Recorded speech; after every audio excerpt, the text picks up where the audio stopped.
Because I'm writing a new book, and I'm a writer, I can get away with asking a lot of nosy questions. Bye. If I didn't say hello, hi, I'm Marilyn. And my latest nosy question is I'm asking a lot of my friends, so how come you married this guy? Or how come you married this girl? How come you're still married? I noticed that because of all the economic pressures, with too much, what do they call that? Inflation, yes, inflation, and all the other things that are going on, to wars, problems in the thing, that people are a little snarky with each other because there's a lot of pressure.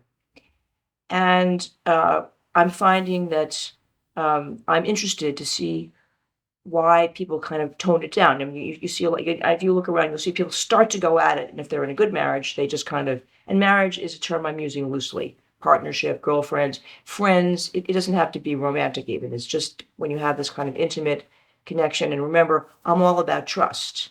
So I'm only talking about relationships where we're dealing with people that we believe that we trust. So when someone bites your head off that you trust, it's quite serious. So I asked a friend a long time ago in another setting why she was married to this guy who she'd been married to. She'd had a kid with him, but she never really liked him, honestly. I mean, he worshipped the ground she walked on. He was a lovely man. He did everything for her. She just never liked him. I mean, she may have loved him, but she never liked him. And one day they had an argument about something, probably to do with money, since that's mostly what people argue about. And she was quite upset. And I said, well, so, all right, now your kid's grown, you can do what you want. Why would you stay married to this man? Why? And she was quiet for a little while. And then she said, because he rubs my feet every night. And I was waiting for the punchline. I assumed it was a humorous comment. My friend did have a sense of humor, but there was none forthcoming. And time passed, and I waited for her to illuminate, and she said, no, I married him because of the way he rubs my feet every night. And honestly, this happened quite a few years ago. I am still gobsmacked by that because I think that that is one of the most truthful answers that I have ever gotten from someone about that. And what I want to share is this is an example of someone who really trusted themselves. In other words, she made a reasoned decision. He wasn't the man that she liked. She may have been the guy that she loved, but it certainly was not the man that she liked. Um, she didn't particularly want to have a kid. She had a kid because he really wanted to have a child with her. She didn't particularly like her kid. I don't think she particularly liked her life. But when I asked her why she married him, and she said, because of the way he rubs my feet at night, that's when you saw that magical thing that you see in romantic movies when people meet across a crowded room and they just, are completely taken.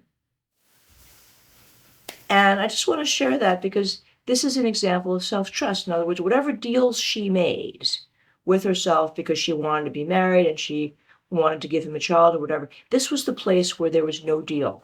She had not compromised in any way. And this is the thing that she held on to. And this is why she didn't divorce him. This is why she didn't. Now, whether it was only the feet, I'm never going to know, and neither are you. But the metaphor plays, it works. So when you're in an intimate relationship, and I don't care if it's with a pet, before you get busy getting angry or you think about leaving them, because life is very short, consider for a moment maybe using the word of the day, doing a little cluster about what it is or what it was that first connected you with this person that you're having difficulty with, and see if that doesn't restore you to some sense of self-trust. We don't care about them in this particular conversation at this moment. And then see if when you can contemplate them, you don't feel a lot less angry and a lot less resentful of whatever you're arguing about in that moment. If you find this stuff interesting, come join me, subscribe, buy the book. I'll see you in the next video.